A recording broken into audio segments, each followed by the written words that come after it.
ಭಗವಂತನನ್ನ ತಿಳಿಸಿಕೊಡತಕ್ಕಂತಹ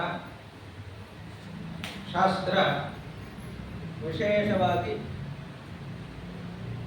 ವೇದೋಪನಿಷತ್ತುಗಳು, ಪುರಾಣ, ಇತಿಹಾಸ ಮುಂತಾಗಿರತಕ್ಕಂತಹ ಸ್ಮೃತಿ ಗ್ರಂಥಗಳು ಇದೆಲ್ಲೂ ಭಗವಂತನನ್ನು ತಿಳಿಸಿಕೊಡುತ್ತೆ. ಭಗವಂತನನ್ನು ತಿಳ್ಕೊಳ್ಳಬೇಕು. ಯಾಕೆ ಅಂದರೆ ಭಗವಂತನ ಅನುಗ್ರಹ ಸಂಪಾದನೆ ಮಾಡುವುದಕ್ಕೆ.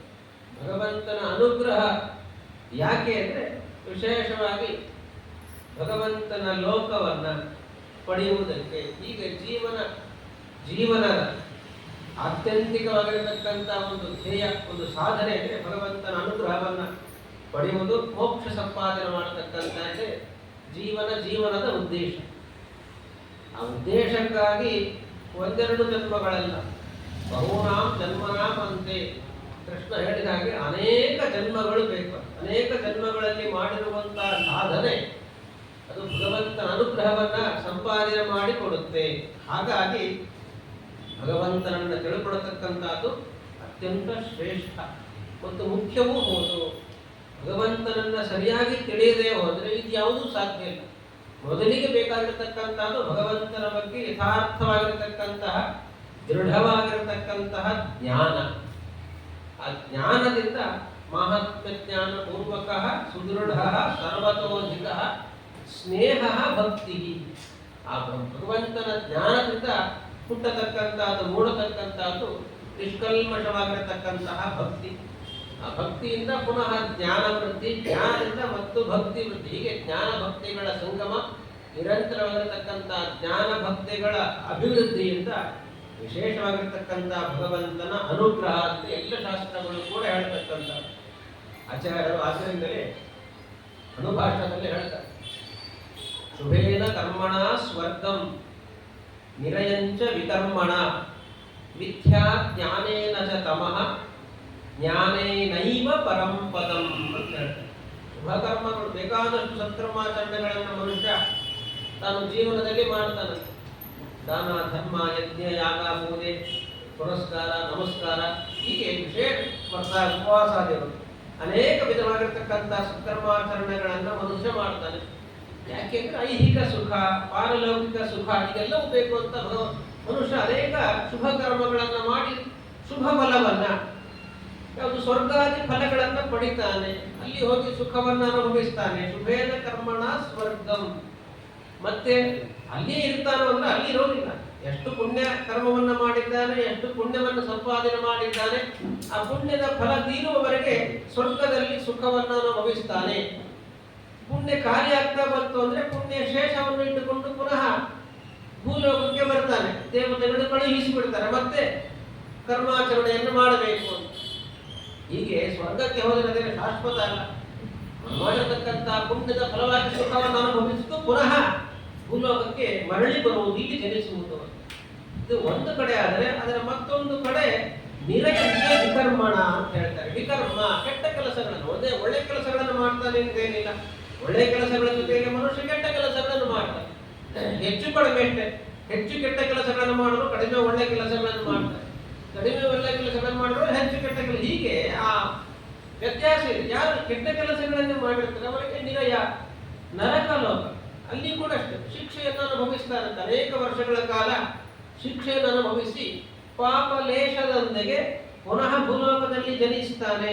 ಆಗ ಶುದ್ಧವಾಗಿರತಕ್ಕಂತಹ ಜನ್ಮ ಬರತಕ್ಕಂಥದ್ದು. ಹೀಗೆ ಸ್ವರ್ಗವೂ ಶಾಶ್ವತ ಅಲ್ಲ. ಸ್ವರ್ಗ ಸುಖ, ನರಕ ದುಃಖವೂ ಕೂಡ ಶಾಶ್ವತವಲ್ಲ. ಎರಡೂ ಕೂಡ ಪುಣ್ಯ ಪಾಪಗಳ ಲೇಷ ಅಥವಾ ಪುಣ್ಯ ಪಾಪಗಳ ಆ ಪರ್ಸೆಂಟೇಜ್ ಕಡಿಮೆ ಆದವರಿಗೆ ಮಾತ್ರ ಆ ಸ್ವರ್ಗದಲ್ಲಿ, ನರಕದಲ್ಲಿ ಮನುಷ್ಯ ಸುಖವನ್ನು ದುಃಖವನ್ನು ಅನುಭವಿಸಿ ಪುನಃ ಭೂಲೋಕಕ್ಕೆ ಬರ್ತಾನೆ.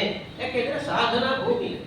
ಏನೇ ಸಾಧನೆ ಮಾಡಬೇಕಾದರೂ ಕೂಡ, ಏನೇ ಪಡ್ಕೊಳ್ಬೇಕಾದರೂ ಕೂಡ ಭೂಲೋಕದಲ್ಲಿ ಭರದ ಭೂಮಿಯಲ್ಲಿ ಮಾಡಬೇಕು ಹೊರತು ನಾನು ಸ್ವರ್ಗದೆಲ್ಲ ಯಜ್ಞಾಗಾದಿಗಳನ್ನು ಮಾಡ್ತೇನೆ ಅಂದ್ರೆ ಸಾಧ್ಯ ಇಲ್ಲ. ಅದು ಭೋಗ ಭೂಮಿ ಅಂತ ಕರೆಸಿಕೊಳ್ಳಿ. ಅದರಿಂದ ಹೀಗೆ ಮನುಷ್ಯ ಸ್ವರ್ಗ, ಭೂ, ನರಕ, ತ್ರಿದೀವ, ನಿರಯ, ಭೂ, ಗೋಚರ ಅನ್ನಂತ ಪಂಡಿತಾಚಾರ್ಯರ ವರ್ಣನೆ ಮಾಡ್ತಾರೆ. ಈ ರೀತಿ ಸ್ವರ್ಗ ಭೂ ನರಕಗಳಿಗೆ ಮನುಷ್ಯ ಸಂಚಾರ ಮಾಡ್ತಾನೆ ಇರ್ತಾನೆ.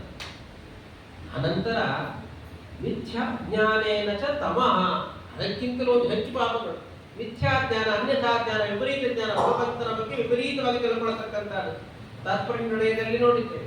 ನವವಿಧ ಭಕ್ತಿ ಹೇಗೋ ಹಾಗೆ ನವವಿಧ ದ್ವೇಷವೂ ಕೂಡ ಇರತಕ್ಕಂಥದ್ದು.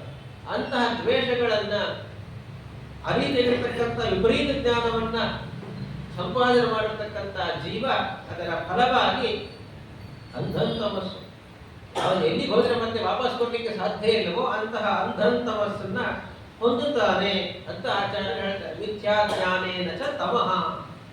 ಆಮೇಲೆ ಜ್ಞಾನೇನೈವ ಪರಂಪದಂ, ಪರಂಪದ ಉತ್ತಮವಾಗಿರತಕ್ಕಂಥ ಲೋಕ, ಭಗವಂತನ ಸ್ಥಾನ, ಭಗವಂತನ ಪಾದಮೂಲ. ಅದ್ಯಾವುದು ಅಂದ್ರೆ ಮೋಕ್ಷ. ಭಗವಂತ ಅಲ್ಲಿರತಕ್ಕಂತಹ ಸ್ಥಳ, ಆ ಮೋಕ್ಷಕ್ಕೆ ಆ ಸಾಧಕ ಜೀವ ಹೋಗಿ ಸೇರ್ತಾನೆ.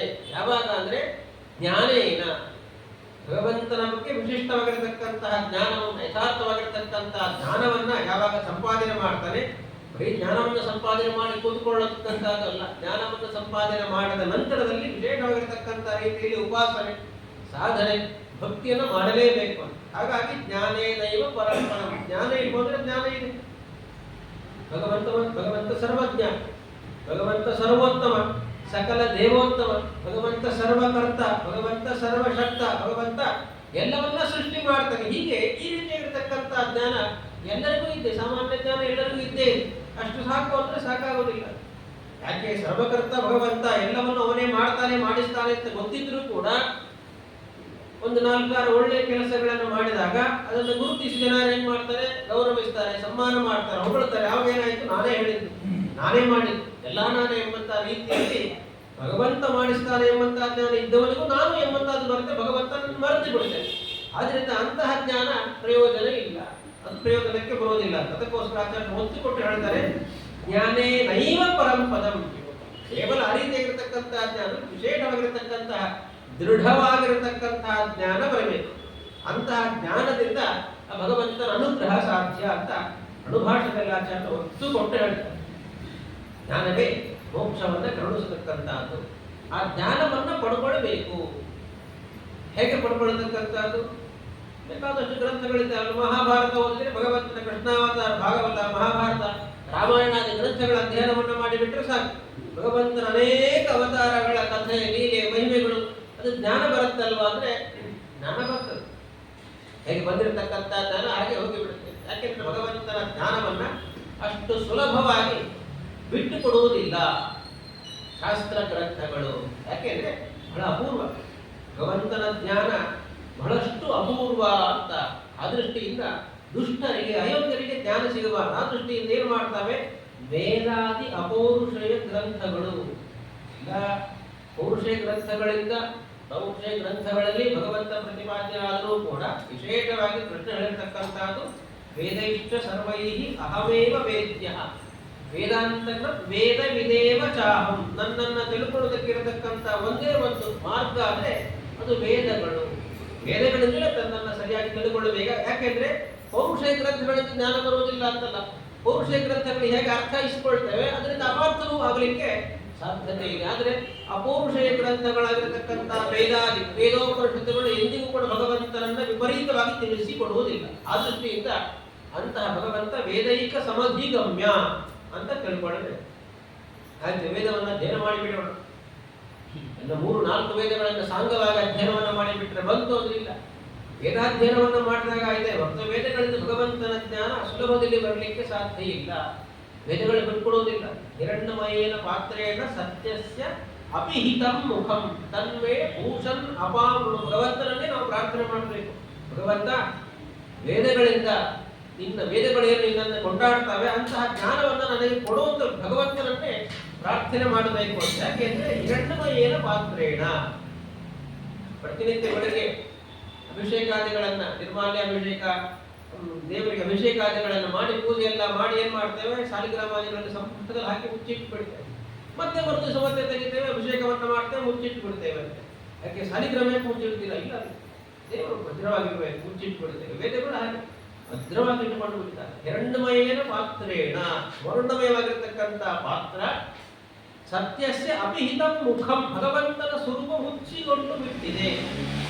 ತನ್ಮೇ ಭೂಷಣ ಪಾವೃಣು ಅಂತ ಸೂರ್ಯಾಂತರ್ಯಾಮಿಯಾಗಿರತಕ್ಕಂಥ ಭಗವಂತನನ್ನ ಸ್ತೋತ್ರ ಮಾಡತಕ್ಕಂಥ ಆ ದೃಷ್ಟಿಯಿಂದ ವೇದಗಳಿಂದ ಭಗವಂತನ ಜ್ಞಾನ ಸಾಧ್ಯ. ಆದರೆ ಅಷ್ಟು ಸುಲಭ ಸಾಧ್ಯ ಅಲ್ಲ. ವಿಶೇಷವಾಗಿರ್ತಕ್ಕಂಥ ರೀತಿಯಲ್ಲಿ ವೇದಾಧ್ಯಯನವನ್ನ ಅರ್ಥಸಹಿತವಾಗಿ ತಿಳಿದುಕೊಂಡಾಗ ಭಗವಂತನನ್ನ ತಿಳಿದುಕೊಳ್ಳುವುದಕ್ಕೆ ಸಾಧ್ಯ. ಹೀಗೆ ಈ ರೀತಿ ಭಗವಂತನನ್ನು ತಿಳಿದುಕೊಂಡ್ರೆ ಭಗವಂತನಿಗೆ ಒಳ್ಳೆಯ ಸಂತೋಷ. ಯಾಕೆ ಅವರೇ ಹೇಳಿದ್ದಾರೆ, ವೇದೇಶ ಸರ್ವೈ ಅಹಮೇವ ವೇದ್ಯ, ನನ್ನನ್ನು ತಿಳಿದುಕೊಳ್ಳಿ ಸಾಕು, ಯಥಾರ್ಥವಾಗಿ ತನ್ನ ಜ್ಞಾನವನ್ನು ಸಂಪಾದನೆ ಮಾಡಿ, ಅದು ನನಗೆ ಬಹಳಷ್ಟು ಸಂತೋಷವನ್ನು ಕೊಡುತ್ತೆ ಅಂತ ಭಗವಂತ ಹೇಳಿರತಕ್ಕಂತಹ ಮಾತು. ಇದು ಒಂದು. ಮತ್ತೊಂದು ಅದರಂತೆ ಹಾಗೆ ಭಗವಂತನ ಜ್ಞಾನ, ಭಗವಂತನ ಅನುಗ್ರಹವನ್ನ, ಭಗವಂತನ ಪ್ರೀತಿಯನ್ನ ಸಂಪಾದನೆ ಮಾಡಿಕೊಡುತ್ತೆ. ಅದೇ ರೀತಿ ಭಗವದ್ ಭಕ್ತನಾಗಿರತಕ್ಕಂತಹ ವಾಯುದೇವರ ಜ್ಞಾನವೂ ಕೂಡ ಭಗವಂತನ ಅನುಗ್ರಹವನ್ನ, ವಾಯುದೇವರ ಅನುಗ್ರಹವನ್ನು ಸಂಪಾದನೆ ಮಾಡಿಕೊಡುತ್ತೆ. ಅದು ವಿಶೇಷ. ವಿಷ್ಣು ತತ್ವ ನಿರ್ಣಯದಲ್ಲಿ ಆಚಾರ್ಯರು ಸೌಪರ್ಣ ಶ್ರುತಿಯನ್ನು ಉದಾಹರಿಸಿ ಹೇಳ್ತಾರೆ. ನ ತಾದೃಶಿ ಪ್ರೀತಿ ರೀತ್ಯಸ್ಯ ವಿಷ್ಣೋಃ ಗುಣೋತ್ಕರ್ಷ ಜ್ಞಾತರೆ ಯಾದೃಶೀ ಸ್ಯಾತ್ ಅಂತ ಸೌಪರ್ಣ ಶ್ರುತಿಯನ್ನು ಉದಾಹರಿಸ್ತಾರೆ ತತ್ವನಿರ್ಣಯ ಗ್ರಂಥದಲ್ಲಿ. ಭಗವಂತನಿಗೆ ಬಹಳಷ್ಟು ಪ್ರೀತಿಯನ್ನು, ಗುಣೋತ್ಕರ್ಷ ಜ್ಞಾತರಿ, ತನ್ನ ಗುಣಗಳನ್ನು, ತನ್ನ ಶ್ರೇಷ್ಠ ಗುಣಗಳನ್ನ ಯಾರು ತಿಳಿದುಕೊಳ್ಳುತ್ತಾರೆ ಅವರ ಮೇಲೆ ಬಹಳಷ್ಟು ಪ್ರೀತಿ ಭಗವಂತನಿಗೆ.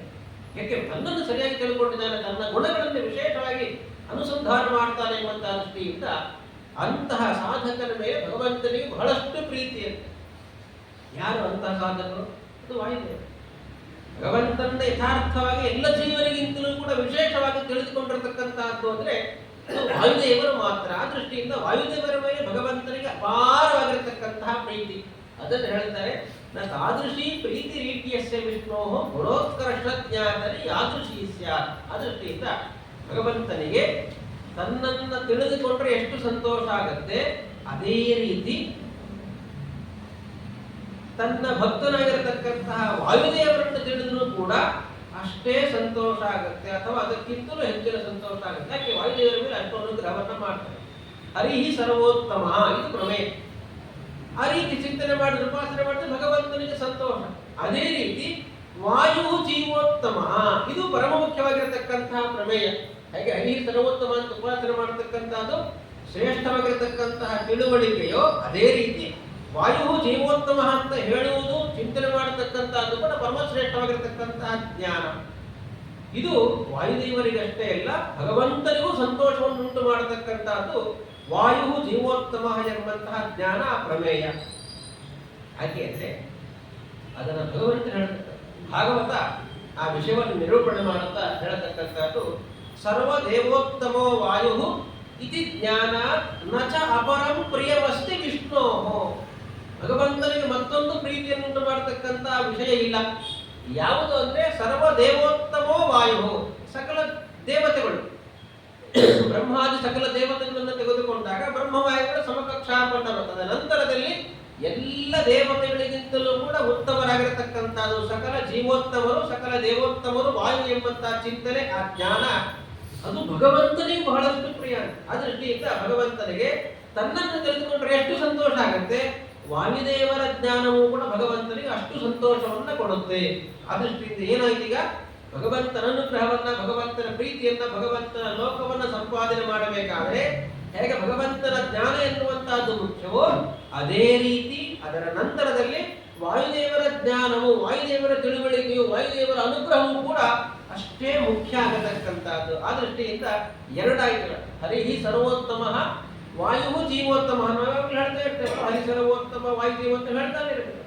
ಆ ಎರಡು ಇದೆ ಅಲ್ವಾ, ಎರಡರ ಉಪಾಸನೆ, ಎರಡರ ಚಿಂತನೆಯು ಕೂಡ ವಿಶೇಷವಾಗಿ ಭಗವಂತನ ಮತ್ತು ವಾಯುದೇವರ ಅನುಗ್ರಹವನ್ನು ದೊರಕಿಸಿಕೊಟ್ಟು ವಿಶೇಷವಾಗಿ ಮೋಕ್ಷಕ್ಕೆ ದಾರಿಯನ್ನು ಮಾಡಿಕೊಡುತ್ತೆ ಅಂತ ಇದನ್ನ ಭಾಗವತ ವರ್ಣನೆ ಮಾಡತಕ್ಕಂಥ. ಆ ದೃಷ್ಟಿಯಿಂದ ವಾಯು ಹರಿಹಿ ಸರ್ವೋತ್ತಮ ಅಂತ ಹೇಳುವಾಗ ಉನ್ನತ ಮಟ್ಟದ ಚಿಂತನೆ, ಉನ್ನತ ಮಟ್ಟದ ಜ್ಞಾನವನ್ನು ನಾನು ಸಂಪಾದನೆ ಮಾಡ್ತೇನೆ, ಭಗವಂತನ ಬಗ್ಗೆ ಚಿಂತನೆ ಮಾಡ್ತೇನೆ ಅಂತ ಮನಸ್ಸಲ್ಲಿ ಅನುಸಂಧಾನ ಮಾಡುವ ಹಾಗೆ, ವಾಯು ಜೀವೋತ್ತಮ ಅಂತ ಬಾಯಿಯಿಂದ ಹೇಳುವಾಗ ಮನಸ್ಸಿನಿಂದ ಚಿಂತನೆ ಮಾಡುವಾಗಲೂ ಕೂಡ ಈ ವಾಯು ಜೀವೋತ್ತಮತ್ವದ ಚಿಂತನೆಯೂ ಕೂಡ ಭಗವಂತನಿಗೂ ಅತ್ಯಂತ ಸಂತೋಷವನ್ನುಂಟು ಮಾಡುತ್ತೆ ಅಂತ ಈ ರೀತಿಯಾಗಿ ಆ ವಿಷಯವನ್ನು ಕೂಡ ಚಿಂತನೆ ಅನುಸಂಧಾನ ಮಾಡಬೇಕು ಅಂತ ಅದನ್ನು ಭಾಗವತ ವರ್ಣನೆ ಮಾಡಿ ಆಯ್ತು. ಭಗವಂತನನ್ನು ತಿಳಿಸಿಕೊಡತಕ್ಕಂತಹದ್ದು ವೇದಗಳು. ಮತ್ತು ವಾಯುದೇವರು ಅದು ಅಷ್ಟೇ.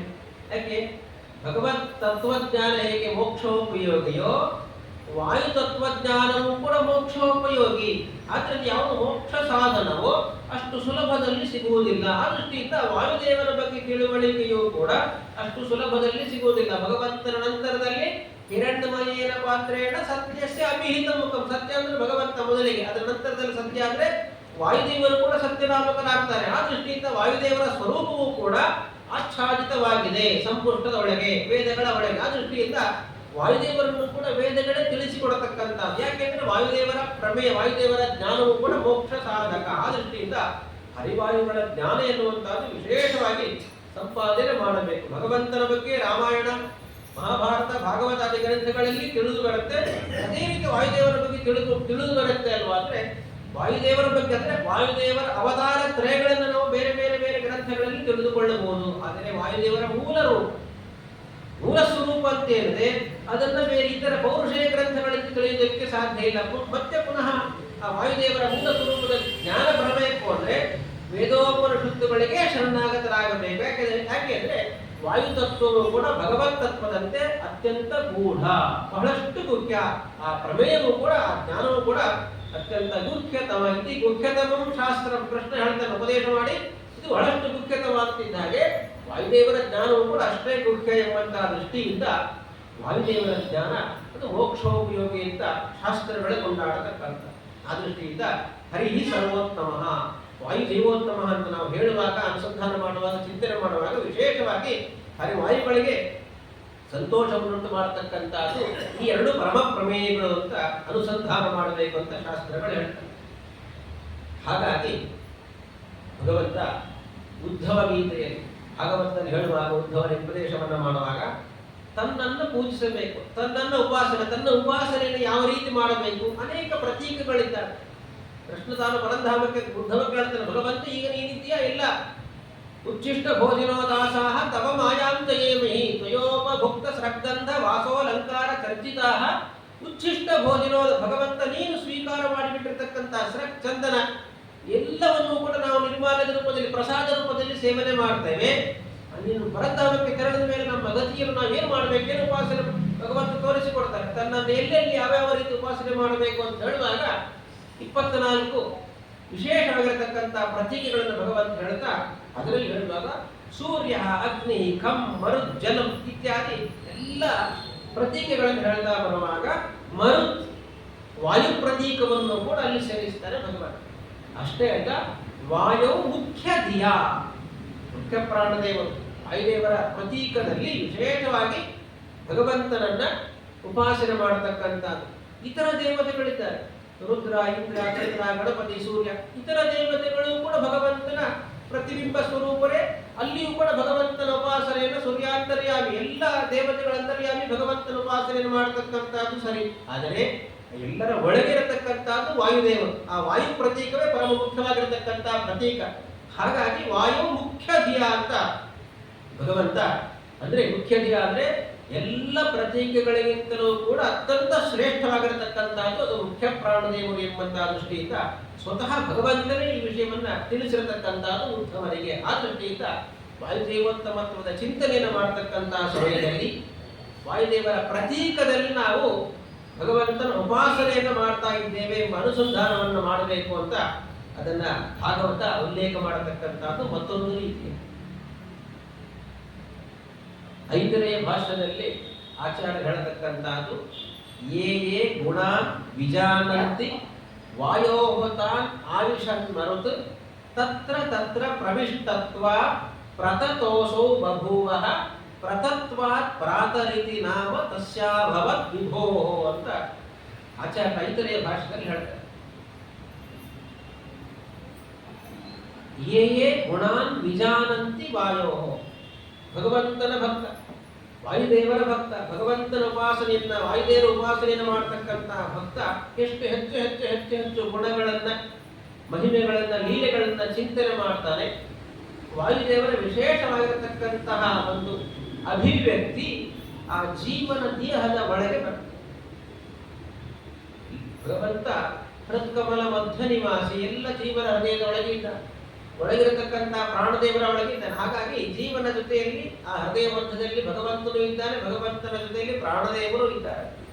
ವಿಶೇಷವಾಗಿ ಪ್ರಾಣದೇವರಿರ್ತಕ್ಕಂಥ ಪ್ರಾಣ ಅಂತ ನಾವು ಎದೆಯನ್ನು ಮುಟ್ಟಿಕೊಂಡು ಹೇಳ್ತೇವೆ, ಭಗವಂತ ಅಂತ ಎದೆಯನ್ನೇ ಮುಟ್ಟಿಕೊಂಡು ಹೇಳ್ತೇವೆ. ಅಲ್ಲಿದ್ದರೂ ಕೂಡ ಎಲ್ಲ ಜೀವರಾಶಿಗಳ ಒಳಗೆ ಮುಖ ಪ್ರಾಣದೇವರು ಇದ್ದಾರೆ, ಭಗವಂತರು ಇದ್ದಾರೆ. ಆದರೆ ಯಾವ ಸಾಧಕ, ಯಾವ ಭಕ್ತ ವಿಶೇಷವಾಗಿ ಪ್ರಾಣದೇವರ ಗುಣಗಳನ್ನ, ಯಾವ ಗುಣಗಳು, ಜ್ಞಾನ ಭಕ್ತಾದ ಗುಣಗಳನ್ನ ಚಿಂತನೆ ಮಾಡ್ತಾ ಮಾಡ್ತಾ ಮಾಡ್ತಾ ಹೆಚ್ಚು ಹೆಚ್ಚು ಅನುಸಂಧಾನ ಮಾಡ್ತಾನೆ, ವಾಯುದೇವರ ವಿಶೇಷವಾಗಿರತಕ್ಕಂತಹ ಅಭಿವ್ಯಕ್ತಿ ಆ ಜೀವನಲ್ಲಿ ಆಗುತ್ತಂತೆ. ಜೀವನ ಶರೀರಕ್ಕೆ ತುಂಬಿಲ್ಲ, ವಾಯುದೇವರ ವಿಶೇಷವಾಗಿರತಕ್ಕಂತಹ ಅಭಿವ್ಯಕ್ತಿ ಆಗುತ್ತೆ. ಆ ದೃಷ್ಟಿಯಿಂದ ವಾಯೋಹತಾನ್ ಆವಿಷನ್ ಮರುತು, ಆ ಜೀವನ ಒಳಗೆ ವಿಶೇಷವಾಗಿರತಕ್ಕಂಥ ರೀತಿಯಲ್ಲಿ ವಾಯುದೇವರು ಇರ್ತಾರೆ. ತತ್ರ ತತ್ರ ಪ್ರವಿಷ್ಟತ್ವ, ಕೇವಲ ಹೃದಯದಲ್ಲಿ ಮಾತ್ರ ಅಲ್ಲ, ಇಡೀ ಶರೀರದ ತುಂಬೆಲ್ಲ ವಾಯುದೇವರ ಅಭಿವ್ಯಕ್ತಿ ಎನ್ನುವಂತಹದ್ದು ಎದ್ದು ಕಾಣುತ್ತೆ. ಆದ್ದರಿಂದಲೇನೆ ವಾಯುದೇವರಿಗೆ ಪ್ರಾತಃ ಅಂತ ಹೆಸರು. ತತ್ರ ತತ್ರ ಪ್ರವಿಷ್ಟತ್ವಾತ್ ಪ್ರತತೋಸೋ ಬಭೂವಃ ಪ್ರತತತ್ವಾತ್ ಪ್ರಾತಃ ಇತಿ ನಾಮ ತಸ್ಯ ಭವತ್. ವಾಯುದೇವರಿಗೆ ಒಂದು ಹೆಸರು ಪ್ರಾತಃ. ಅನೇಕ ಹೆಸರುಗಳಿದ್ದಾವೆ. ನಾವು ಹೇಳ್ತೇವಲ್ವಾ, ವಾಯು ಹನುಮಂತದೇವರ ಹೆಸರನ್ನು ಹೇಳುವಾಗ ಹನುಮಾನ್ ಅಂಜನಾಸೂನು ವಾಯುಪುತ್ರ ಮಹಾಬಲಃ ರಾಮೇಷ್ಟಃ ಫಲ್ಗುಣಸಖ ಲಿಂಗಾಕ್ಷ ಅಮಿತ ವಿಕ್ರಮ ಉದಧಿಕ್ರಮಣಶ್ಚೈವ ಸೀತಾ ಸಂದೇಶಹಾರಕಃ ಲಕ್ಷ್ಮಣ ಪ್ರಾಣದಾತ ದಶಗ್ರೀವಸ್ಯ ದರ್ಪಃ. ಸ್ತೋತ್ರ ಮಾಡ್ತಾರೆ.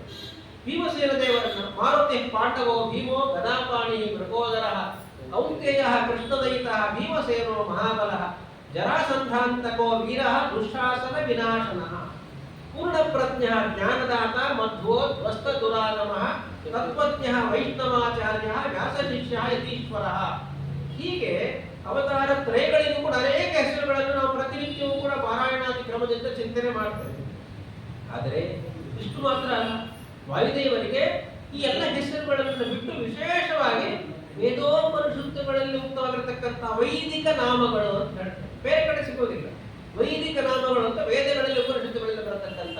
ಹಾಗೆ ಐತರೆಯ ಭಾಷೆಯಲ್ಲಿ ಆಚಾರ್ಯ ಹೇಳ್ತಕ್ಕಂಥದ್ದು ವಾಯುದೇವರ ಒಂದು ಹೆಸರುಗಳಲ್ಲಿ ಪ್ರಾತಃ. ನಾವು ಪ್ರಾತಃ ಅಂತ ಹೇಳಿದ್ರೆ ಬೆಳಿಗ್ಗೆ ಪ್ರಾತಃ ಕಾಲ ಅಂತ ಅಷ್ಟೇ ಹೇಳಿಬಿಡ್ತೇವೆ. ಆದರೆ ಪ್ರಾತಃ ಎನ್ನುವಂಥದ್ದು ವಿಶೇಷವಾಗಿ ವಾಯುದೇವರ ವೈದಿಕ ನಾಮಗಳಲ್ಲಿ ಒಂದು. ಯಾಕೆ ಪ್ರಾತಃ ಹೆಸರು ವಾಯುದೇವರಿಗೆ ಅಂದ್ರೆ ಪ್ರತತತ್ವ. ಪ್ರತತ ಅಂದ್ರೆ ವ್ಯಾಪ್ತಿ, ಅಭಿವ್ಯಾಪ್ತಿ ಅಂತ. ಶರೀರದ ತುಂಬೆಲ್ಲ ವಿಶೇಷವಾಗಿ ವಾಯುದೇವರ ಅಭಿವ್ಯಕ್ತಿ ಇರುವುದರಿಂದ ಅವರಿಗೆ ಪ್ರಾತಃ. ಯಾರು ಆ ರೀತಿ ವಾಯುದೇವರ ಗುಣ ಚಿಂತನೆಯನ್ನು ಮಾಡ್ತಾರೆ ಅವರಲ್ಲಿ ಹೆಚ್ಚು ಹೆಚ್ಚು ಹೆಚ್ಚು ಹೆಚ್ಚು ಆವೇಶ, ವಿಶೇಷವಾಗಿರತಕ್ಕಂಥ ವಾಯುದೇವರದ್ದು ಗುಣಗಳು. ಅಂದ್ರೆ ಏನಾಯ್ತು ಅಭಿವ್ಯಕ್ತಿ? ಅಭಿವ್ಯಕ್ತಿ ಅಂದ್ರೆ ಏನರ್ಥ? ಹೇಗೆ ವಾಯುದೇವರು ಒಂದು ಕೂತ್ಕೊಳ್ತಾರೋ ಕಾಣಿಸ್ತಾರೋ ಅಂದ್ರೆ ಯಾರು ವಾಯುದೇವರ ಆ ಗುಣಗಳನ್ನ ಆ ರೀತಿ ಚಿಂತನೆ ಮಾಡ್ತಾರೆ, ಆ ವಾಯುದೇವರಲ್ಲಿರ್ತಕ್ಕಂಥ ಗುಣಗಳು ಆ ಜೀವನಲ್ಲಿ, ಆ ಭಕ್ತರಲ್ಲಿ ಅಭಿವ್ಯಕ್ತವಾಗ್ತವೆ. ವಾಯುದೇವರಲ್ಲಿ ವಿಶೇಷವಾಗಿರತಕ್ಕಂಥ ಗುಣಗಳಿದ್ದಾವೆ. ಜ್ಞಾನ ಭಕ್ತ್ಯಾದಿ ವಿಶೇಷವಾಗಿರತಕ್ಕಂಥ ಗುಣಗಳು. ಭಕ್ತ್ಯಾದಿ ದಶಕಂ ಭೀಮಃ ಅಂತ ಮಹಾಭಾರತ ವರ್ಣನೆ ಮಾಡತಕ್ಕಂಥ ಭಕ್ತಿ ಜ್ಞಾನಂ ಸವೈರಾಗ್ಯಂ ಪ್ರಜ್ಞಾ ಮೇಧಾ ಧೃತಿ ಸ್ಥಿತಿ ಯೋಗ ಪ್ರಾಣ ಬಲಂ ಚೈವ ಮೃಗೋದರ ಇತಿ ಸ್ಮೃತಃ. ಹೀಗೆ ವಾಯುದೇವರ ವಿಶೇಷವಾಗಿರತಕ್ಕಂಥ ಗುಣಗಳ ಅಭಿವ್ಯಕ್ತಿ ಹೆಚ್ಚು ಸಾಧಕನಲ್ಲಿ ಆಗತ್ತೆ. ಅದು ವಾಯುದೇವರ ಅನುಗ್ರಹ ಅಂತ ಅದನ್ನು ಆಚಾರ್ಯರು ಐತರೆಯ ಭಾಷೆಯಲ್ಲಿ ವರ್ಣನೆ ಮಾಡ್ತಾರೆ. ಹೀಗೆ ಆ ದೃಷ್ಟಿಯಿಂದ ರಾಯರು ಪ್ರಾತಃ ಸಂಕಲ್ಪ ಗದ್ಯ ಅಂತ ರಚನೆ ಮಾಡಿ. ಸಂಕಲ್ಪ ಗದ್ಯ, ಪ್ರಾತಃ ಸಂಕಲ್ಪ ಅಂದ್ರೆ ಬೆಳಗ್ಗೆ ಕೂಡ ಸಂಕಲ್ಪ ಮಾಡೋದು, ಆ ಸಂಕಲ್ಪ ಅಂತಲ್ಲ. ಪ್ರಾತಃ ಸಂಕಲ್ಪ ಅಂದ್ರೆ ವಿಶೇಷವಾಗಿ ವಾಯುದೇವರ ಚಿಂತನೆ. ಆ ಪ್ರಾತಃ ಸಂಕಲ್ಪ ಗದ್ಯದಲ್ಲಿ ಸಮಗ್ರವಾಗಿ ಪ್ರಾರಂಭದಲ್ಲಿ ವಾಯುದೇವರ ಮೂಲ ರೂಪವನ್ನು ಕೂಡ ವರ್ಣನೆ ಮಾಡ್ತಾರೆ. ಅವತಾರ ತ್ರಯಗಳನ್ನು ವಿಶೇಷವಾಗಿ ವರ್ಣನೆ ಮಾಡತಕ್ಕಂಥದ್ದು ರಾಯರು ಪ್ರಾತಃ ಸಂಕಲ್ಪ ಗದ್ಯದಲ್ಲಿ ಬಹಳಷ್ಟು ಸುಂದರವಾಗಿ ಆ ರೀತಿ ವಾಯುದೇವರನ್ನು ಆ ರೀತಿ ಗುಣಚಿಂತನೆ ಮಾಡಿರತಕ್ಕಂತಹ ರಾಯರಲ್ಲಿ ವಿಶೇಷವಾಗಿ ವಾಯುದೇವರ ಸನ್ನಿಧಾನ, ವಿಶೇಷವಾಗಿ ವಾಯುದೇವರ ಸನ್ನಿಧಾನ ರಾಯರಲ್ಲಿ. ಪ್ರಹ್ಲಾದರಾಜರಲ್ಲಿ ಆಚಾರ್ಯ ನಿರ್ಣಯದಲ್ಲಿ ಹೇಳ್ತಾರೆ, ಪ್ರಹ್ಲಾದರಾಜರಿಗೆ ಹೇಗೆ ಹಿರಣ್ಯಕಶಿಪು ಕೊಟ್ಟಿರತಕ್ಕಂಥ ಹಿಂಸೆಯನ್ನ ತಡೆಗೊಳ್ಳತಕ್ಕಂಥ ಶಕ್ತಿ ಬಂತು ಅಂದ್ರೆ ವಿಶೇಷವಾಗಿ ಪ್ರಹ್ಲಾದರಾಜರಲ್ಲಿ ವಾಯುದೇವರ ಆವೇಶ ಇದೆ. ಹಾಗೆ ಪ್ರಹ್ಲಾದರಾಜರ ಅವತಾರಭೂತರಾಗಿರ್ತಕ್ಕಂಥ ರಾಯರು ಕೂಡ ವಿಶೇಷವಾಗಿ ವಾಯುದೇವರ ಗುಣಚಿಂತನೆಯಿಂದ ಆ ರೀತಿ ಆ ಅಭಿವ್ಯಕ್ತಿ ಎನ್ನುವಂತಹದ್ದು ರಾಯರಲ್ಲಿ ಇದೆ. ಜ್ಞಾನಾನಂದಾದಿ ಗುಣಗಳ ಅಭಿವ್ಯಕ್ತಿ, ಜ್ಞಾನ ಭಕ್ತ್ಯಾದಿ ಗುಣಗಳ ಅಭಿವ್ಯಕ್ತಿ ವಿಶೇಷವಾಗಿ ರಾಯರಲ್ಲಿ ಇದ್ದದ್ರಿಂದ ಪ್ರಾತಃ ಸಂಕಲ್ಪ ಗದ್ಯದ ಮೂಲಕ ಪ್ರಾತರ್ನಾಮಕರಾಗಿರತಕ್ಕಂತಹ ವಾಯುದೇವರನ್ನು ವಿಶೇಷವಾಗಿ ಕೊಂಡಾಡ್ತಾರೆ ಆ ಪ್ರಾತಃ ಸಂಕಲ್ಪ ಗದ್ಯದಲ್ಲಿ. ಹೀಗೆ ಇದು ವಾಯುದೇವರ ವಿಶೇಷವಾಗಿರತಕ್ಕಂಥ ಮೂಲ ರೂಪದ ಚಿಂತನೆ. ಮೂಲ ರೂಪದ ಚಿಂತನೆಯನ್ನ ಉಪನಿಷತ್ತು, ವೇದಗಳು, ಅನೇಕ ವೈದಿಕ ನಾಮಗಳೊಂದಿಗೆ ಕೊಂಡಾಡತಕ್ಕಂಥದ್ದು. ಇಂತಹ ಗುಣಚಿಂತನೆ, ಇಂತಹ ವಾಯುತತ್ವದ ಜ್ಞಾನ, ಅದು ಭಗವಂತನಿಗೆ ಬಹಳಷ್ಟು ಸಂತೋಷ. ಯಾಕೆಂದ್ರೆ ಭಗವಂತನ ತನ್ನ ಜ್ಞಾನವನ್ನ ಪಡ್ಕೊಂಡಿರ್ತಕ್ಕಂಥ ಜೀವನಿಗೆ ಹೇಗೆ ಭಗವಂತ ಅನುಗ್ರಹವನ್ನ ಮಾಡ್ತಾನೆ, ವಾಯುದೇವರ ಬಗ್ಗೆ ಚಿಂತನೆ ಮಾಡಿ ವಾಯುದೇವರನ್ನ ಸರಿಯಾಗಿ ತಿಳಿದುಕೊಂಡ್ರು ಕೂಡ ಭಗವಂತ ಸಂತೋಷ ಪಡ್ತಾನೆ, ಅನುಗ್ರಹವನ್ನು ಮಾಡ್ತಾನೆ ಅನ್ನುವಂಥ ಅದರ ಶಾಸ್ತ್ರಗಳೇ ಕೊಂಡಾಡ್ತಕ್ಕಂಥ. ಹೀಗೆ ಇಂತಹ ಈ ರೀತಿಯಾಗಿರ್ತಕ್ಕಂಥ ವಾಯುದೇವರ ಚಿಂತನೆ ಮಾಡಬೇಕು. ಆ ರೀತಿ ವಾಯುದೇವರನ್ನ ಸರಿಯಾಗಿ ತಿಳಿದುಕೊಳ್ಳಬೇಕು ಅಂತ ಯಾರು ಹೇಳ್ತಾರೆ? ಭಗವಂತನೇ ಹೇಳಿದ್ರು. ನನ್ನ ತಿಳಿದುಕೊಳ್ಳಿ ಅಂತ ಹೇಳಿರತಕ್ಕಂಥ ಭಗವಂತ ವಾಯುದೇವರನ್ನು ಇದೇ ರೀತಿಯಾಗಿ ತಿಳಿದುಕೊಳ್ಳಿ ಅಂತ ಸ್ವತಃ ಭಗವಂತನೇ ಹೇಳ್ತಾನೆ. ಭಗವಂತ ಕೊಂಡಾಡ್ತಾನೆ, ಭಗವಂತ ಹೊಗಳ್ತಾನೆ, ಭಗವಂತ ಸ್ತುತಿ ಸ್ತೋತ್ರ ಮಾಡ್ತಾನೆ. ಯಾರನ್ನ? ವಾಯುದೇವರನ್ನ ಸ್ತೋತ್ರ ಮಾಡ್ತಾನೆ. ವಾಯುದೇವರು ಭಗವಂತನ ಸ್ತೋತ್ರ ಮಾಡುವುದೇನೋ ಸರಿ, ಭಗವಂತ ಏನು ವಾಯುದೇವರ ಸ್ತೋತ್ರವನ್ನ ಮಾಡುವುದು ಹೌದು. ಭಗವಂತನು ವಾಯುದೇವರನ್ನ ಸ್ತೋತ್ರ ಮಾಡ್ತಾನೆ. ಹಾಗಿದ್ರೆ ವಾಯುದೇವರು ಭಗವಂತನಿಗಿಂತಲೋ ಶ್ರೇಷ್ಠರೋ ಅಲ್ಲ. ತಂದೆ ಮಗನನ್ನು ಹೊಗಳುತ್ತಾನೆ, ಕೊಂಡಾಡ್ತಾನೆ, ಗುರು ಶಿಷ್ಯನನ್ನ ಕೊಂಡಾಡ್ತಾನೆ. ಅಂದ ಮಾತ್ರಕ್ಕೆ ತಂದೆಗಿಂತಲೂ ಮಗ ಶ್ರೇಷ್ಠ, ಗುರುವಿಗಿಂತಲೂ ಶಿಷ್ಯ ಶ್ರೇಷ್ಠ ಅಂತಲ್ಲ. ಹೊಗಳತಕ್ಕಂಥದ್ದು, ಕೊಂಡಾಡತಕ್ಕಂಥದ್ದು ಯಾವ ದೃಷ್ಟಿಯಿಂದ? ಅವರ ಮೇಲಿರತಕ್ಕಂಥ ಪ್ರೀತಿ, ಅವರ ಮೇಲಿರತಕ್ಕಂಥ ಅನುಗ್ರಹ, ಅದನ್ನು ತೋರಿಸಿಕೊಡ್ತಕ್ಕಂಥ. ಹಾಗಾಗಿ ವೇದವ್ಯಾಸ ದೇವರು ಸ್ವತಃ ಮಹಾಭಾರತದಲ್ಲಿ ವಾಯುದೇವರನ್ನ ವಿಶೇಷವಾಗಿ ಕೊಂಡಾಡ್ತಾರೆ. ಇಲ್ಲಿ ಎಲ್ಲೋ ಒಂದು ಕಡೆ ಇಡೀ ಸಭಾ ಮಧ್ಯದಲ್ಲಿ ಎಲ್ಲರ ಮುಂದೆ ವಾಯುದೇವರನ್ನು ಕೊಂಡಾಡತಕ್ಕಂಥದ್ದು ವೇದವ್ಯಾಸರು. ಅದು ಮಹಾಭಾರತದಲ್ಲಿ ಬರತಕ್ಕಂಥ ಮಹಾಭಾರತದ ಶಾಂತಿ ಪರ್ವದಲ್ಲಿ ವೇದವ್ಯಾಸರು ರಚಿಸಿರತಕ್ಕಂತಹ ವಾಯುಸ್ತುತಿ ಶ್ಲೋಕವನ್ನು ಹೇಳಿರತಕ್ಕಂಥದ್ದು ವಾಯುದೇವರ ವರ್ಣನೆ ಅಂದ್ರೆ ಅದು ವಾಯುಸ್ತುತಿ ಅಂತ. ಸ್ತುತಿ ಅಂದ್ರೆ ವರ್ಣನೆ. ವಾಯುಸ್ತುತಿಯನ್ನ ತ್ರಿವಿಕ್ರಮ ಪಂಡಿತ ರಚನೆ ಮಾಡಿದ್ದು. ಮೊದಲಿಗೆ ವಾಯುಸ್ತುತಿ ರಚನೆ ಮಾಡಿರತಕ್ಕಂಥದ್ದು ಸ್ವತಃ ಭಗವಂತನೇ ವೇದವ್ಯಾಸ ರೂಪದಿಂದ. ಹಾಗಾಗಿ ಭಗವಂತ ಮಾಡಿರತಕ್ಕಂಥ ಸ್ತುತಿ ರೂಪ, ಸ್ತುತಿ ಅಂದ್ರೆ ಸ್ತೋತ್ರ, ಹೊಗಳುವುದಂದ್ರೆ ಅನುಗ್ರಹ ರೂಪವಾಗಿರತಕ್ಕಂತಹ ಆ ಸ್ತೋತ್ರದ ಮೇಲೆ ಆಚಾರ್ಯರಿಗೆ ಬಹಳಷ್ಟು ಪ್ರೀತಿ. ಎಷ್ಟು ಪ್ರೀತಿ? ಭಗವಂತ ಕೊಟ್ಟಿರ್ತಕ್ಕಂಥ ಪ್ರಶಸ್ತಿ. ಏನೋ ಒಂದು ಲೋಕಕ್ಕೆ ಕೆಲಸಗಳನ್ನು ಮಾಡಿದಾಗ ಸಮಾಜ ಒಂದಿಷ್ಟು ಜನ ನಾಲ್ಕಾರು ಸಂಘ ಸಂಸ್ಥೆಗಳು ಗುರುತಿಸಿ ಸನ್ಮಾನ ಪತ್ರವನ್ನ, ಪ್ರಶಸ್ತಿಯನ್ನ ಶಾಲಾ ಹಾಕಿ ಗೌರವಿಸಿ ಏನಾಗುತ್ತೆ, ಬಹಳಷ್ಟು ಸಂತೋಷ ಆಗುತ್ತೆ. ರಾಜ್ಯ ಪ್ರಶಸ್ತಿ, ರಾಷ್ಟ್ರ ಪ್ರಶಸ್ತಿ, ಪದ್ಮ ಪ್ರಶಸ್ತಿಗಳು ಇದೆಲ್ಲ ಬಂದು ಅಂತ ಏನ್ ಮಾಡ್ತೇವೆ, ಬಹಳಷ್ಟು ಸಂತೋಷ ಆಗುತ್ತೆ. ಆ ಪ್ರಶಸ್ತಿ ಪತ್ರವನ್ನ ಫ್ರೇಮ್ ಹಾಕಿಸಿ ಏನ್ ಮಾಡ್ತೇವೆ, ಮನೆಯಲ್ಲಿ ಹಾಕ್ತೇವೆ ಗೋಡೆಗೆ. ಎಲ್ಲಿ ಎಲ್ಲೋ ಒಂದು ರೂಮಲ್ಲಿ ಮೂಲೆಯಲ್ಲೆಲ್ಲ, ಮನೆಗೆ ಒಳಗೆ ಬರೆದಿದ್ದಾಗ ಫಸ್ಟ್ ಅದೇ ಕಣ್ಣಿಗೆ ಬೀಳುತ್ತೆ. ಆ ರೀತಿ ಎತ್ತರದಲ್ಲಿ ಹಾಕಿಬಿಡ್ತೇವೆ. ಬಂದು ಕೂಡಲೇ ಮೊದಲೇ ಅದೇ ಕಟ್ಟಕ್ಕೆ ನನಗೆ ಬಂದಿರತಕ್ಕಂಥ ಪ್ರಶಸ್ತಿ, ಗೌರವ, ಸಮ್ಮಾನ ಅಂತ ಅದ್ರ ಮೇಲೆ ಬಹಳಷ್ಟು ಪ್ರೀತಿ ನಮಗೆ. ಹೀಗೆ ಲೌಕಿಕವಾಗಿರತಕ್ಕಂತಹ ಎದುರುಗಡೆ ಕೂತ್ಕೊಂಡು ಹೇಳ್ತಾ ಇದ್ದೀರ ರಾಜ್ಯ ಪ್ರಶಸ್ತಿ ಅಲ್ಲ, ಅದ್ರ ಗೌರವ ಅದು ಸಾಮಾನ್ಯಗಳಿಂದ ಸಾಧ್ಯ ಇಲ್ಲ. ರಾಜ್ಯ ಪ್ರಶಸ್ತಿ, ರಾಷ್ಟ್ರ ಪ್ರಶಸ್ತಿ ಪಡ್ಕೊಳ್ಳೋದು ಎಲ್ಲರಿಂದಲೂ ಸಾಧ್ಯ ಇಲ್ಲ. ಅದು ಒಂದು ವಿಶೇಷವಾಗಿರತಕ್ಕಂತಹ ರೀತಿಯಲ್ಲಿ ಸಾಧನೆ. ಅದು ಸಾಮಾನ್ಯ ಸಾಧನೆ ಅಲ್ಲ, ದೊಡ್ಡ ಸಾಧನೆ. ಅದಕ್ಕೂ ಒಂದಿಷ್ಟು ಭಗವಂತನ ಅನುಗ್ರಹ ಬೇಕೇ ಬೇಕು. ಹಾಗಾಗಿ ಅದು ನಮಗೆ ಗೌರವ ಕೊಟ್ಟಿರತಕ್ಕಂಥದ್ದು. ಆದ್ದರಿಂದ ಅದರ ಮೇಲೆ ಪ್ರೀತಿ ಸ್ವಾಭಾವಿಕವಾಗಿರತಕ್ಕಂಥದ್ದು, ಮನುಷ್ಯ ಸಹಜವಾಗಿರತಕ್ಕಂಥ ಸ್ವಭಾವ. ಆದರೆ ಆಚಾರ್ಯರಿಗೆ ಎಷ್ಟು ಪ್ರೀತಿ ಅಂದ್ರೆ ಭಗವಂತ ಕೊಟ್ಟಿರತಕ್ಕಂಥ ಪ್ರಶಸ್ತಿ. ಯಾರ್ಯಾರು ಕೊಟ್ಟಿಲ್ಲ, ಭಗವಂತನೇ ನೀಡಿರತಕ್ಕಂಥ ಪ್ರಶಸ್ತಿ, ಸ್ತೋತ್ರ ಎಂಬಂತಹ ದೃಷ್ಟಿಯಿಂದ ಆ ವೇದವ್ಯಾಸರು ಏನು ಹೊಗಳಿದ್ದಾರೆ, ರಚನೆ ಮಾಡಿದ್ದಾರೆ, ಆ ಸ್ತೋತ್ರದ ಮೇಲೆ ಬಹಳಷ್ಟು ಪ್ರೀತಿ ಆಚಾರ್ಯ. ಆ ದೃಷ್ಟಿಯಿಂದ ನಮ್ಮ ಸರ್ವಮೂಲ ಗ್ರಂಥಗಳ 3 ಗ್ರಂಥಗಳಲ್ಲಿ 3 ಕಡೆಗಳಲ್ಲಿ ವಿಶೇಷವಾಗಿ ಆ ಭಗವಂತ ರಚನೆ ಮಾಡಿರ್ತಕ್ಕಂಥ ಸ್ತೋತ್ರವನ್ನ ಯಥಾವತ್ತಾಗಿ ಉಲ್ಲೇಖಿಸುತ್ತಾರೆ ಆಚಾರ್ಯ. ಆ ಸ್ತೋತ್ರ ಎಲ್ಲರಿಗೂ ಬರತಕ್ಕಂಥದ್ದೇ. ವಾಯು ಭೀಮಃ ಭೀಮನಾದಃ ಮಹೋಜಾಃ ಸರ್ವೇಷಾಂ ಚ ಪ್ರಾಣಿನಾಂ ಪ್ರಾಣಭೂತಃ ಅನಾವೃತ್ತಿಃ ದೇಹಿನಾಂ ದೇಹಪಾತೆ ತಸ್ಮಾದ್ ವಾಯು ದೇವದೇವಃ ವಿಶಿಷ್ಟಃ. ಇದು ವಾಯುಸ್ತುತಿ. ಈ ವೇದವ್ಯಾಸರು ರಚನೆ ಮಾಡಿರತಕ್ಕಂಥ ಏಕಶ್ಲೋಕಿ ವಾಯುಸ್ತುತಿಯನ್ನ ಆಧಾರವಾಗಿಟ್ಟುಕೊಂಡು ತ್ರಿವಿಕ್ರಮ ಪಂಡಿತರು ಬೃಹತ್ತಾಗಿರತಕ್ಕಂತಹ ವಾಯುಸ್ತುತಿಯನ್ನ ರಚನೆ ಮಾಡ್ತಾರೆ. ಶ್ರೀಮದ್ ವಿಷ್ಣುಂಗ್ರೆ ನಿಷ್ಠಾತೆ ಗುಣ ಅಂತ ತ್ರಿವಿಕ್ರಮ ಪಂಡಿತರು ರಚನೆ ಮಾಡ್ತಾರೆ. ಆದ್ರಿಂದ ಅವರಿಗೆ ಸ್ಫೂರ್ತಿ ಯಾವುದು ಅಂದ್ರೆ ವ್ಯಾಸರು ರಚನೆ ಮಾಡಿರತಕ್ಕಂತಹ ವಾಯುಸ್ತುತಿ. ಇಲ್ಲಿ ಏನು ಕಥೆ ಇಲ್ಲ. ವಾಯುದೇವರನ್ನ ಹೊಗಳತಕ್ಕಂತಹ ಒಂದಿಷ್ಟು ನಾಮಗಳು ಇವೆ. ವಾಯು, ಭೀಮಃ ಭೀಮನಾದಃ ಮಹೋಜಾಃ ಸರ್ವೇಷಾಂಚ ಪ್ರಾಣಿನಾಂ ಪ್ರಾಣಭೂತಃ ಅನಾವೃತ್ತಿ ದೇಹಿನಾಂ ದೇಹಪಾತೆ.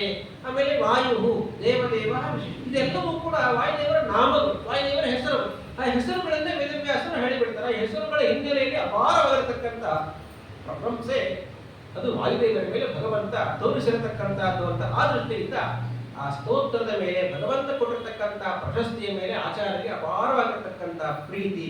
ಆ ದೃಷ್ಟಿಯಿಂದ ತಮ್ಮ ಸರ್ವಮೂಲ ಗ್ರಂಥಗಳಲ್ಲಿ 3 ಕಡೆ ಆ ಶ್ಲೋಕವನ್ನ ಉಲ್ಲೇಖ ಮಾಡತಕ್ಕಂಥದ್ದು. 7 ವಾಯುದೇವರ ನಾಮಗಳು ಈ ಶ್ಲೋಕದಲ್ಲಿ ಕಂಡು ಬರತಕ್ಕಂಥ ಸರಳವಾಗಿರತಕ್ಕಂಥ ಸ್ತುತಿ. ವಾಯುಸ್ತುತಿಯನ್ನು ಪ್ರತಿನಿತ್ಯ ಪಾರಾಯಣ ಮಾಡಲೇಬೇಕು.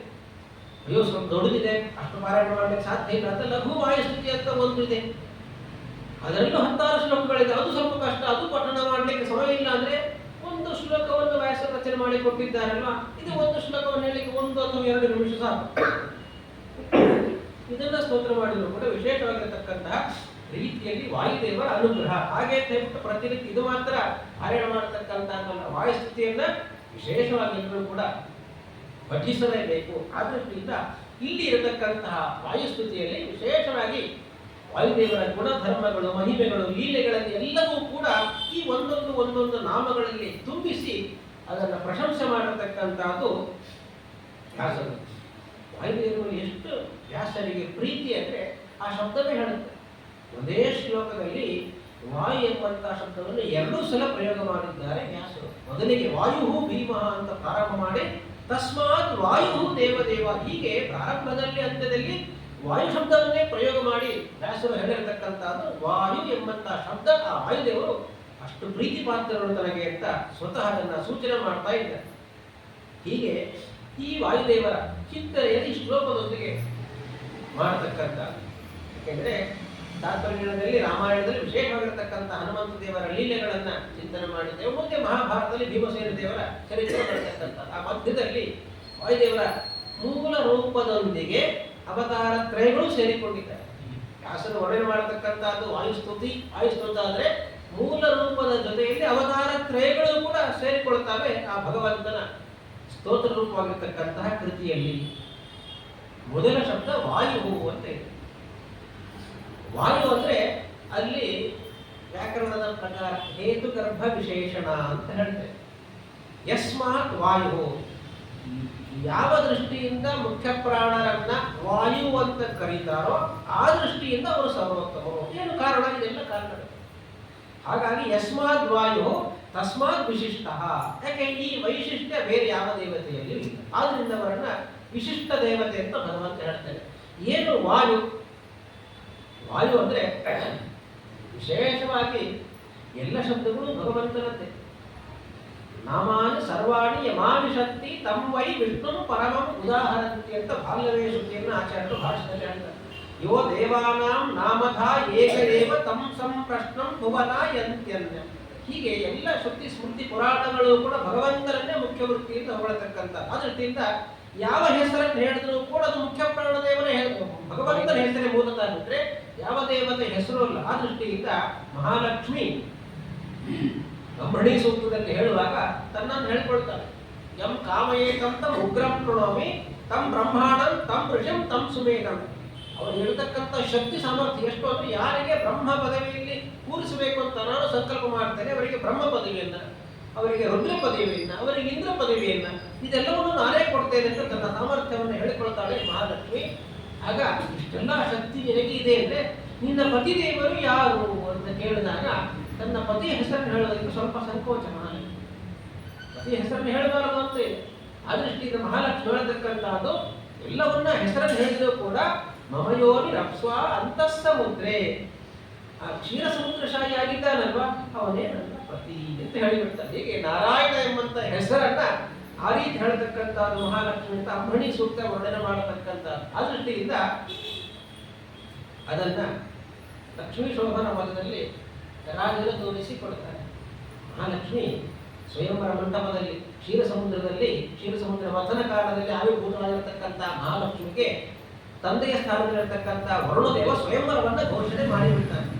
ಆ ಸ್ವಯಂವರದಲ್ಲಿ ಎಲ್ಲ ದೇವತೆಗಳು ಸೇರಿಕೊಂಡಿದ್ದಾರೆ. ಮಹಾಲಕ್ಷ್ಮಿ ಎಲ್ಲ ದೇವತೆಗಳನ್ನ ನೋಡ್ತಾಳೆ, ಭಗವಂತನನ್ನ ಪತಿಯಂತ ಸ್ವೀಕಾರ ಮಾಡ್ತಾಳೆ. ಅದಕ್ಕೂ ಮುಂಚೆ ಎಲ್ಲ ದೇವತೆಗಳನ್ನು ಅವಲೋಕನ ಮಾಡಿಕೊಂಡು ಹೋಗತಕ್ಕಂತಹ ಸಮಯದಲ್ಲಿ ಯಾವ ಯಾವ ದೇವತೆಯಲ್ಲಿ ಏನೇನು ದೋಷ ಇದೆ ಅಂತೆಲ್ಲ ಹೇಳ್ತಾ ಹೇಳ್ತಾ ಮನಸ್ಸಲ್ಲಿ ಚಿಂತನೆ ಮಾಡ್ತಾ ಈ ಯಾವ ದೋಷವೂ ಇಲ್ಲದೆ ಇರತಕ್ಕಂಥದ್ದು ಭಗವಂತ ಅಂತ ಅವರನ್ನ ಪತಿ ಅಂತ ಸ್ವೀಕಾರ ಮಾಡ್ತಾರೆ.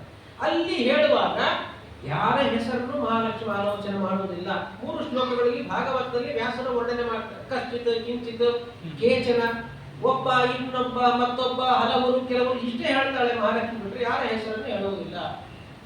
ಯಾಕೆ ಹೇಳುವುದಿಲ್ಲ ಹೆಸರು? ಅದನ್ನ ರಾಜರು ಲಕ್ಷ್ಮೀ ಶೋಭನ ಪದದಲ್ಲಿ ಸುಂದರವಾಗಿ ಹೇಳ್ತಾರೆ. ತನ್ನ ಮಕ್ಕಳ ಕುಂದ ತಾನೇ ಬೇಡುವುದಕ್ಕೆ ಮನ್ನದಿ ನಾಚಿ ಮಹಾಲಕ್ಷ್ಮಿ ತನ್ನಾಮದಿಂದಲೇ ಕರೆಯದೆ ಉನ್ನತ ದೋಷಗಳೆನಿಸಿದಳು ಅಂತ ಅದನ್ನ ಹೇಳ್ತಾರೆ. ಯಾಕೆ ಮಹಾಲಕ್ಷ್ಮಿಗೆ ನಾಚಿಕೆ ಅಂದ್ರೆ ಯಾರ ಹೆಸರು ಇಂದ್ರ ಚಂದ್ರ ರುದ್ರ ವರುಣ ಯಾರ ಹೆಸರು ಹೇಳಿದ್ರು ಕೂಡ ಮೂಲತಃ ಎಲ್ಲ ತನ್ನ ಪತಿ ಹೆಸರೇ ಆಗಿದೆ. ಆದ್ರಿಂದ ತನ್ನ ಪತಿಯನ್ನ ಹೆಸರೇ ಹೇಳುವುದಕ್ಕೆ ನಾಚಿಕೆಗೊಂಡೇ ಹೊರತು ಮಕ್ಕಳ ದೋಷವನ್ನು ಹೇಳುವುದಕ್ಕೆ ನಾಚಿಕೆ ಪಡಲಿಲ್ಲ ಅಂತ ಅದನ್ನು ರಾಜರು ಸುಂದರವಾಗಿ ಲಕ್ಷ್ಮೀ ಶೋಭನ ಪದದಲ್ಲಿ ತೋರಿಸಿಕೊಡ್ತಾರೆ. ಆ ದೃಷ್ಟಿಯಿಂದ ಮುಖ್ಯವಾಗಿ ಎಲ್ಲ ಶಬ್ದಗಳು ಕೂಡ ಭಗವಂತನದ್ದೇ. ಆ ನಂತರದಲ್ಲಿ ಭಗವಂತನನ್ನು ಕೊಂಡಾಡ್ತಕ್ಕಂಥ ಎಲ್ಲ ಶಬ್ದಗಳು ಕೂಡ ವಾಯುದೇವರನ್ನು ಕೂಡ ಕೊಂಡಾಡ್ತಾರೆ. ಪರಮ ಮುಖ್ಯ ವೃತ್ತಿಯಿಂದ ಭಗವಂತನೇ ಎಲ್ಲ ಶಬ್ದಗಳಿಗೆ ವೈದಿಕ ಅವೈದಿಕ ಎಲ್ಲ ನಾಮಗಳು ಭಗವಂತನೇ ವಾಚ್ಯ. ಭಗವಂತನ ನಂತರದಲ್ಲಿ ವಾಯುದೇವರು ವಾಚ್ಯರು ಅಂತ ಅದನ್ನ ಆಚಾರ್ಯರು ಋತುಭಾಷ್ಯದಲ್ಲಿ ವಾಯು ಶಬ್ದಕ್ಕೆ ಭಗವಂತನಲ್ಲಿ 10 ಅರ್ಥಗಳಲ್ಲಿ ಅನ್ವಯಿಸ್ತಾರೆ. ವಾಯು ಶಬ್ದಕ್ಕೆ ಭಗವಂತನಲ್ಲಿ 10 ಅರ್ಥಗಳಲ್ಲಿ ಆಚಾರ್ಯ ಹೇಳಿರ್ತಕ್ಕಂಥ ಅದರ ನಂತರದಲ್ಲಿ ಯಥಾ ಯೋಗ್ಯತೆಯ ಮತಃ ಅನಿಷಿದ್ಧಾ ತದನ್ಯೇಷು. ನಿಷಿದ್ಧ ಆಗದೆ ಹೋದರೆ ಉಳಿದೆಲ್ಲ ದೇವತೆಗಳಲ್ಲಿ ಕೂಡ ಆಯಾ ಶಬ್ದಗಳು ಅನ್ವಯವಾಗುತ್ತವೆ ಅಂತ ವಾಯು ಶಬ್ದಗಳು ಕೂಡ ಭಗವಂತನ ನಂತರದಲ್ಲಿ 10 ಅರ್ಥಗಳಲ್ಲಿ ವಾಯುದೇವರಿಗೂ ಅನ್ವಯಿಸುತ್ತೆ. ವಾಯು ಶಬ್ದಕ್ಕೇನೆ 10 ಅರ್ಥ ಅಂತ ಋತುಭಾಷದಲ್ಲಿ ಆಚಾರ್ಯರು ವರ್ಣನೆ ಮಾಡ್ತಾರೆ ಭಗವಂತನ ನಂತರದಲ್ಲಿ. ಹಾಗಾಗಿ ವಾಯು ಶಬ್ದಕ್ಕೆ 10 ಅರ್ಥಗಳನ್ನು ಸೂಚನೆ ಮಾಡ್ತಾರೆ. ಅದೇ ರೀತಿ ಮತ್ತೊಂದು ತಮ್ಮ ಕೃತಿ ಐದರೆಯ ಭಾಷೆಯಲ್ಲಿ ಹೇಳ್ತಾರೆ. ಮುಖ್ಯ ಪ್ರಾಣದೇವ ಆ ವಾಯುದೇವರ ಮಹಿಮೆಯನ್ನು ವರ್ಣನೆ ಮಾಡತಕ್ಕಂಥ ಸಮಯದಲ್ಲಿ ಹೇಳ್ತಾರೆ ಸೈಷೋನ್ನಸ್ಯ ಗ್ರಹೋಯದ್ ವಾಯು ಅಂತ ಐತರೆಯ ಭಾಷೆಯಲ್ಲಿ ಆಚಾರ್ಯರು ಉಲ್ಲೇಖ ಮಾಡ್ತಾರೆ. ವಾಯುದೇವರಿಗೆ ವಾಯು ಎಂಬಂತ ಹೆಸರು ಯಾಕೆ ಬಂತು ಅಂತ ವಿಚಾರ. ಮುಖ್ಯ ಪ್ರಾಣ ಬೇಕಾದಷ್ಟು ಹೆಸರು ಹೇಳ್ತೇವೆ. ವಾಯು ಎಂಬಂತ ಹೆಸರು ಯಾಕೆ ಬಂತು ವಾಯುದೇವರಿಗೆ?